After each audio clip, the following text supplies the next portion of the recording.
పాకిస్తాన్లో అసలు ఏం జరిగింది కిరాణా హిల్స్లో ఇది పెద్ద చర్చ నడుస్తోంది.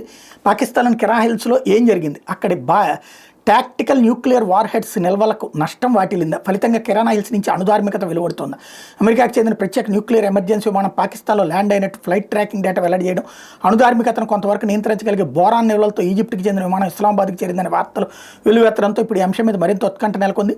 పాకిస్తాన్ పంజాబ్ ప్రావిన్స్ పరిధిలో సర్గోదా జిల్లాలో కిరాణా హిల్స్ ఉన్నాయి. వీటి వైశాల్యం 68 చదరపు కిలోమీటర్లు కాగా 39 కిలోమీటర్ల వ్యాసార్థంలో పాకిస్తాన్ రక్షణ శాఖ తన స్థావరాలను ఏర్పాటు చేసుకుంది. ఈ కొండల్లో 10కి మించి సొరంగాలు నిర్మించిన పాక్ వాటిలో టాక్టికల్ చిన్నపాటి అణుదాడులు న్యూక్లియర్ వార్ హెడ్ నిల్వలను భద్రపరిచినట్టు వార్తలు వెలువడుతున్నాయి. స్ట్రాటజిక్ భారీ విధ్వంసం సృష్టించే అణుదాడులు న్యూక్లియర్ వార్ హెడ్లు నూర్ఖాన్ ఎయిర్ బేస్కి సమీపంలో ఉన్నట్టు అంతర్జాతీయ వార్తా సంస్థలు చెప్తున్నాయి. 80-89 మధ్యకాలంలో కిరాణా హిల్స్పై పాకిస్తాన్ టాక్టికల్ న్యూక్లియర్ పరీక్షలు నిర్వహించినట్టు 2023లో the bulletin of the atomic scientist నివేదిక వెల్లడించింది. ఇదే నివేదికలో వార్ హెడ్ల నిల్వలో ప్రస్తావన ఉండటం గమనార్హం. ఇక్కడ ఆయుధాల గ్రేడ్ ప్లూటోనియం ఉత్పత్తికి ఉపయోగించే 4 భారజల రియాక్టర్లు ఉన్నట్టు అప్పట్లో వార్తలు వచ్చినాయి. ఇటీవల ఆపరేషన్ సింధూర్ మీద వాయుసేన అధికారి ఏకే భారతి ప్రెస్ బ్రీఫింగ్లో భాగంగా విలేకరు కిరాణా హిల్స్ని టార్గెట్గా చేసుకున్నారు, అక్కడ రేడియేషన్ వెలువడుతుందంటూ సోషల్ మీడియాలో వార్తలు వస్తున్నాయని ప్రస్తావించారు. దానికి ఏకే భారతి సమాధానం ఇస్తూ మా టార్గెట్లో కిరాణా హిల్స్ లేవు, అక్కడ పాకిస్తాన్ అణ్వాయుధాలు ఉన్నట్టు సమాచారం చెప్పినందుకు ధన్యవాదాలను వ్యాఖ్యానించారు. ఆ తర్వాత రేడియేషన్ లీకేజీ మీద అంతటా చర్చ మొదలైంది. ఎకనామిక్ టైమ్స్తో పాటు పలు అంతర్జాతీయ వార్తా సంస్థలు కూడా ఇదే కోణంలో వార్తలను ప్రచురించాయి. దీనికి బలాన్ని చేకూరుస్తూ ఫ్లైట్ రాడార్ 24 వంటి ఫ్లైట్ ట్రాకర్ వెబ్సైట్లో అమెరికాకు చెందిన B-350 AMS విమానం పాకిస్తాన్కి వచ్చినట్టు పేర్కొన్నాయి. విమానాన్ని న్యూక్లియర్ ఎమర్జెన్సీ అని పిలుస్తారు. ఒక ప్రాంతంలో వెలువడే అణుధార్మికత తీవ్రతను గుర్తించే సాంకేతిక పరికరాలు విమానాల్లో ఉంటాయి. ఫుకుషిమా ఉదంతంలోనూ ఈ విమానం జపాన్కి వెళ్ళినట్టు ఎకనామిక్ టైమ్స్ గుర్తు చేసింది. అదేవిధంగా ఈజిప్ట్ నుంచి బోరాన్ నిల్వలతో మరో విమానం పాకిస్తాన్కి చేరుకున్నట్టు వార్తలు వచ్చాయి. అణుధార్మికతకు సంబంధించిన న్యూట్రాన్లు బోరాన్ 10 ఐసోటోపులతో విలీనం అవుతాయి.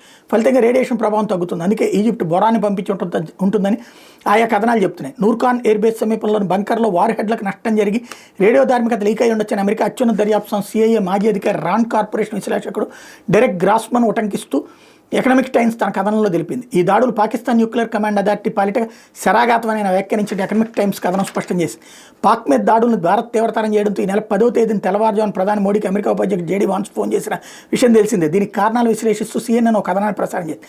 అత్యంత కీలకమైన హెచ్చరికలను ఇంటెలిజెన్స్ వర్గాలు వైట్ హౌస్కు అందజేసినట్టు ఆ వెంటనే అధ్యక్షుడు ట్రంప్ వాన్స్ విదేశాంగ మంత్రి మార్క్ రూబియో భేటీ అయ్యి భారత్ పాక్ ఉద్రిక్తలను తక్షణమే నివారించాల్సిన అవసరం ఉందని భావించినట్టు వెల్లడైంది. ఈ మేరకు వైట్ హౌస్ తీసుకున్న నిర్ణయంతో వాన్స్ వెంటనే ప్రధాని మోడీకి ఫోన్ చేసినట్టు స్పష్టం చేసింది. ఆ ఇంటెలిజెన్స్ హెచ్చరికలు అణుధార్మికత లీకేజీకి సంబంధించినవి ఉంటాయని తాజా పరిణామాలను బట్టి తెలుస్తుంది. ఇదిలా ఉండగా భారత్ దాడులతో దారుణంగా దెబ్బతిన్న పాకిస్తాన్ ఈ నెల 10వ తేదీ మధ్యాహ్నం ఢిల్లీని లక్ష్యంగా చేసుకుని పతాక్షేపణని ప్రయోగించింది. దీన్ని భారత్ సరిహద్దులను కూల్చేసింది.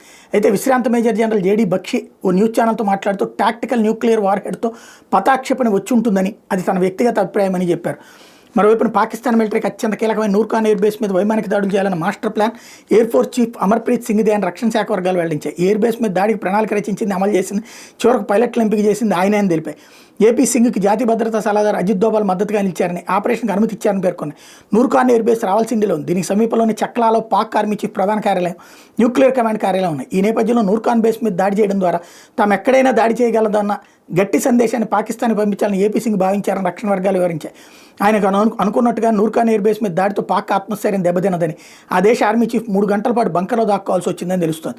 ఈ దాడుల కోసం భారత్ బ్రహ్మోస్ క్షిపణులు ప్రయోగించి ఉంటుందని విశ్లేషకులు భావిస్తున్నారు.